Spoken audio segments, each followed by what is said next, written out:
Bonjour Benoît, est-ce que tu pourrais nous dire ce qu'on fait ici? Qu'est-ce que tu as comme chantier en cours? Là on est à Arc-sur-Tille, le long de la Tille, et donc on a un chantier où on a mis du bois mort le long des berges, dans les encoches d'érosion. En fait, c'était une demande de la mairie qui était inquiète de toutes ces érosions.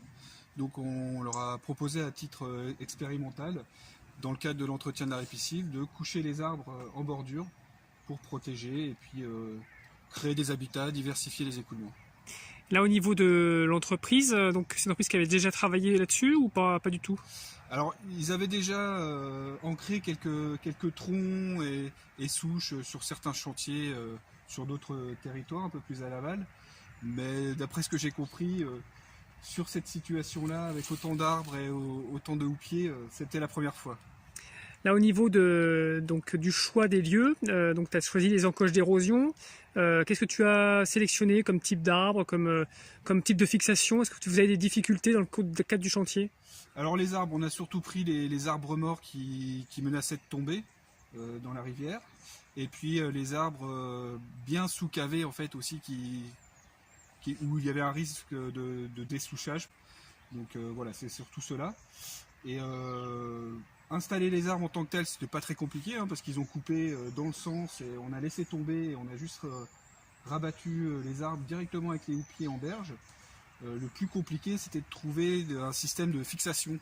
C'est un peu l'inquiétude qu'on avait et qu'on a toujours en attendant la montée des eaux, c'est que ça soit bien ancré pour pas que ça parte à la prochaine crue, quoi. Et donc justement, en fait, quel est le processus de fixation qui a été testé et au final, quel est celui qui a été retenu?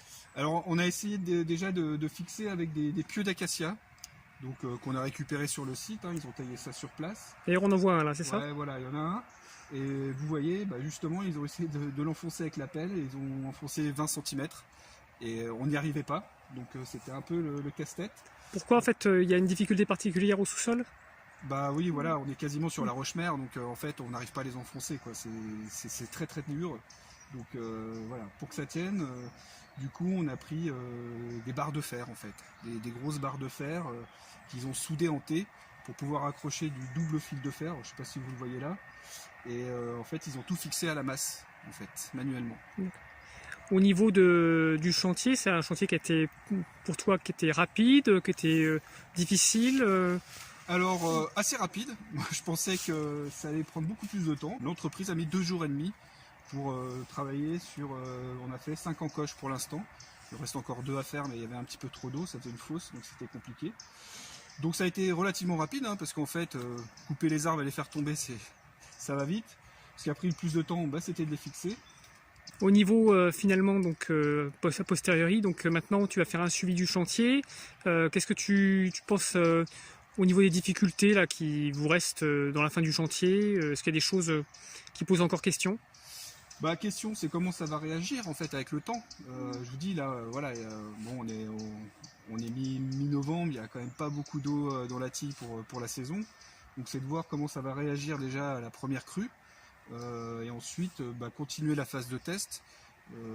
Voilà, comme je disais, il y a encore quelques encoches à faire, donc peut-être certaines mettre plus d'arbres, sur d'autres les laisser comme ça, et puis une dernière peut-être en mettant un peu encore de terre par-dessus, et puis suivre dans le temps l'évolution, voir si tout se passe bien, et puis le but que ça soit un exemple en fait, et que quand on est comment dire, appelé pour des arbres tombés dans la rivière, montrer qu'il faut les laisser, ou alors justement les rabattre en berge et puis créer de l'habitat, quoi. Très bien, merci pour cette présentation. Donc on revient au printemps après les crues pour suivre cette expérimentation. Avec plaisir. Ouais. Merci.